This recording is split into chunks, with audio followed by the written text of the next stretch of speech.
Imagine this, a massive armored column thundering across the open plains of eastern Ukraine. The ground shakes as over 60 Russian tanks, dozens of infantry fighting vehicles, and swarms of attack drones surge forward in tight formation. Their target? A vulnerable railway corridor, the very artery feeding Ukraine's eastern defense. But what those crews didn't know is that for weeks their route had been carefully studied, their every move anticipated, and the ground ahead transformed into something far deadlier than they could ever imagine. This is not just another clash. This is a simulation of how patience, planning, and deception can turn overwhelming firepower into a catastrophic defeat. July 27, 2025. At exactly 06:57 a.m., Ukrainian defense radar near Sloviansk detected a surge of encrypted signals. The blips weren't routine patrols. Satellite imagery confirmed it, a mechanized force assembling at a former Ukrainian base in the Donetsk region, an installation seized by Russia 2 years prior. For weeks, reconnaissance drones had observed increased logistics at the site. Fuel convoys, artillery shells, loitering munitions, even mobile command posts.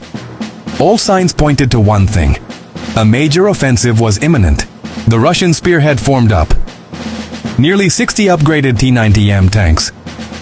Over 30 BMP-3 infantry vehicles. 2 S-19M TAS howitzers.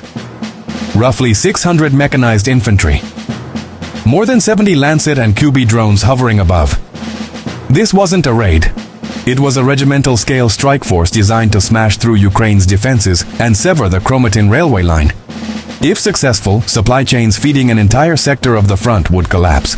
At the forward post of Ukraine's 93rd Mechanized Brigade, Colonel Alexander Havrilenko understood the scale of the threat. A direct stand-up fight would be suicidal. The only hope was to make the enemy fight on terms they did not choose. 3 weeks earlier, Ukrainian combat engineers had begun shaping the battlefield. What looked like an abandoned 5-kilometer field was converted into a steel and fire trap. Over 4,000 anti-tank mines were planted in staggered webs. Fake safe lanes were carefully carved, designed to lure advancing vehicles.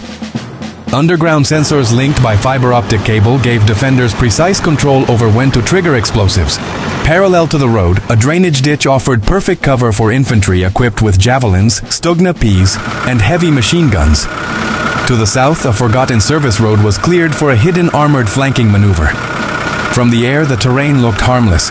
To Russian intelligence, it was just an overgrown field. But to Ukrainian planners, it was a kill zone waiting to be activated. At 07:45 a.m., the Russian spearhead rolled off the main highway and onto the prepared ground. The column fanned out, tanks maintaining 50-70 meters of spacing, BMPs advancing with infantry close behind. Drones dipped lower, scanning rooftops and tree lines for ambushes. But Ukraine had planned ahead. Old warehouses, empty homes, and even rusted vehicles were planted as decoy positions. Russian drones wasted their payloads on false targets, sending fireballs into empty shells. The real defenders remained invisible. Inside the command bunker, Havrilenko watched symbols crawl across the digital map. One more push, just a few hundred meters deeper, and the entire enemy force would be inside the trap. The atmosphere was electric. Soldiers in the ditch gripped their launchers, fingers trembling, waiting for the word. Artillery crews stood by, their guns locked on pre-calculated coordinates. The silence before the storm was deafening. 08:30 a.m. The second wave of tanks rolled into the zone. Command signal, now! A chain of earth-shaking explosions erupted beneath the Russian spearhead. 8 T-90s were torn apart in the first instant. Turrets blasted skyward like spinning coins. A BMP hit a buried charge directly under its troop compartment. Its infantry squad hurled out by the shockwave. Chaos rippled through the formation. Tanks swerved into what they thought were safe lanes, only to trigger remotely activated mines. Smoke and debris blinded crews. Engines stalled. Infantry scrambled for cover, only to be pinned by machine gun fire from hidden Ukrainian teams. Then the artillery struck. Shells from M777 howitzers and Bodana guns landed with terrifying accuracy. Explosions overlapped in rolling waves, each blast smashing steel and bone alike. Within minutes, the open field was a graveyard of burning wrecks. The trap had sprung, but the killing blow was yet to come. Havrilenko's voice cut through static. Phase 2. Flanking units. Advance. From concealed tree lines, Ukrainian T-64 BVs and T-84 Oplots roared forward, engines screaming, tracks crushing dirt. They surged around both flanks, encircling the disoriented Russian units. Meanwhile, a shadowy operation unfolded. Codename Hidden Blade. From tunnels and bunkers, special forces emerged. Small assault teams armed with RPGs and magnetic mines crept between the burning hulks, targeting immobilized armor at point-blank range. FPV drones dived into hatches and engine bays, detonating with pinpoint precision. Electronic warfare systems activated, flooding Russian frequencies with static. Radios died. Command vehicles exploded. The once coordinated assault turned into scattered fragments of panic. By 09:15 a.m., the offensive was crumbling. Russian mechanized groups were cut into isolated pockets. Some tried to retreat, only to be cut down by encircling fire. Others pushed desperately forward, straight into fresh ambushes. A BMP carrying the Russian battalion commander was destroyed. Survivors fled into the smoke only to be captured. Among them was Lieutenant Colonel Sergei Antonov, a key operational leader. Yet one lone T-90M broke through the inferno, barreling toward Ukraine's artillery position. Its cannon lowered, ready to unleash devastation. But before the first round could fire, an FPV drone slammed into its open turret hatch. The tank erupted in flames, its crew scrambling out. The battlefield was overrun with fire, smoke, and the screams of engines dying. By 10 a.m., silence fell. The once massive Russian column lay in ruins. Over 40 armored vehicles destroyed. Dozens of drones neutralized. Hundreds of casualties or captures. Ukraine's own losses were light. Some damaged vehicles, a few wounded in hidden blade squads. Analysts would later dub the battle the double-layer counterstrike, a fusion of mine warfare, artillery precision, and synchronized armored flanking. It became a case study in how a smaller, well-prepared force could annihilate a superior mechanized assault. Russian state media issued no immediate statement, but whispers spread across pro-military channels that commanders had gravely underestimated Ukrainian defenses, and that the cost of the failed offensive could not be easily hidden. As engineers began clearing unexploded mines, reconnaissance drones picked up something disturbing: fresh movements east of the Donetsk region. Satellite feeds showed supply convoys mobilizing once again, heavier than before. Was this shattered regiment just the first wave? Or had Ukraine merely destroyed the bait, while something far larger gathered beyond the horizon? The battlefield had fallen silent. Burnt wreckage still smoldered, mine craters scarred the earth, and shattered drones lay scattered like metallic vultures. For the Ukrainian soldiers, it seemed as if victory was absolute. Yet every commander knew a simple truth. When a force of that size is destroyed, it rarely happens in isolation. Somewhere beyond the horizon, another storm was already building. By midday, reconnaissance satellites orbiting above eastern Ukraine detected unusual logistics traffic. Fuel convoys, fresh artillery batteries, and transport helicopters concentrated east of the Donetsk region. At first, analysts thought it was a withdrawal, Russia pulling back resources after the devastating defeat. But intercepted communications painted another picture.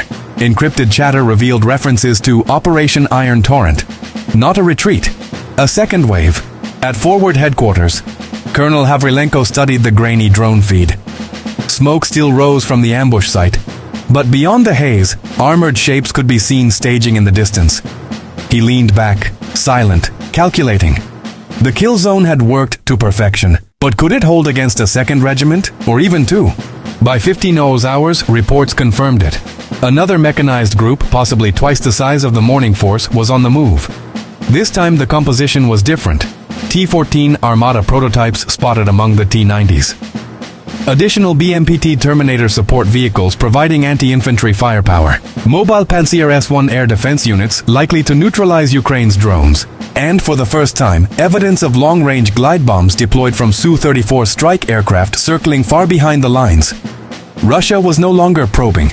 They were throwing in their next-generation assets, determined to break through, no matter the cost. For Ukraine, the challenge had escalated. The minefield was effective once, but it couldn't be replicated in the same location. The field was now cratered, burning, and compromised. If the enemy advanced again, they would adapt. Inside the underground command post, senior officers debated. Some argued for an immediate withdrawal, regrouping further west to preserve strength. Others insisted that abandoning the position would concede the railway corridor, undoing weeks of preparation.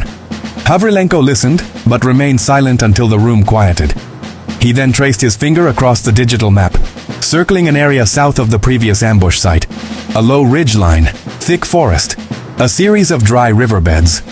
To most, it looked like worthless terrain.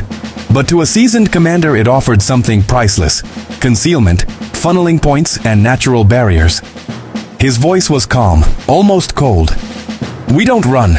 We make them bleed again, but this time, deeper." Within hours, engineers, special forces, and electronic warfare teams moved to the new zone. The plan was bold, perhaps reckless. Instead of static minefields, Ukraine would employ mobile traps.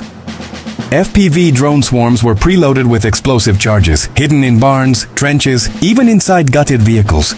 Portable EW systems were distributed in small teams, designed to jam Russian drones piecemeal instead of from a central hub, creating unpredictable blind spots. Anti-tank squads set up in overlapping triangles, their firing arcs designed to cross and overlap at choke points. And at the very center, a reserve armored force waited in darkness, its engines cold, crews silent. If the Russians broke through, these tanks would launch a surprise countercharge, aiming not just to stop the assault but to encircle it. This wasn't just a trap. It was a net, meant to collapse inward once the enemy was fully entangled. By late afternoon, the horizon trembled again. Dust clouds rose, and the rumble of engines rolled like thunder. Recon drones captured chilling images, an endless line of armor and support vehicles stretching beyond the camera's view. Above them, dozens of new Russian drones hovered in formation. Not Lancets, but heavier attack models with improved resistance to jamming. Behind the armor, artillery batteries unleashed preparatory barrages, pounding suspected Ukrainian positions with relentless fire. It was clear, the Russians had learned. They were not marching blindly into another minefield. They were probing with drones, softening defenses with artillery, and deploying countermeasures to strip away the element of surprise. Inside his bunker, Havrilenko exhaled slowly. The enemy was adapting, but so were they. At 1810, contact. Russian drones swept low over the ridge, only to be ambushed mid-air by Ukrainian EW bursts. Half crashed into tree lines, the rest detonating harmlessly over decoys. The Russian artillery then shifted fire, unleashing salvos into empty fields, fooled by false heat signatures planted hours earlier. Suddenly the ridge erupted. Javelins streaked from concealed bunkers, striking side armor. Stugna missiles roared from underground firing ports, hammering BMPs. From the tree line, FPV drones shot upward like hornets, diving into hatches and engine decks. The Russian line staggered, but did not stop. Their numbers pressed forward relentlessly. For every tank disabled, another rolled in behind. For every squad pinned, reinforcements advanced. It wasn't an ambush anymore. It was turning into a slugging match.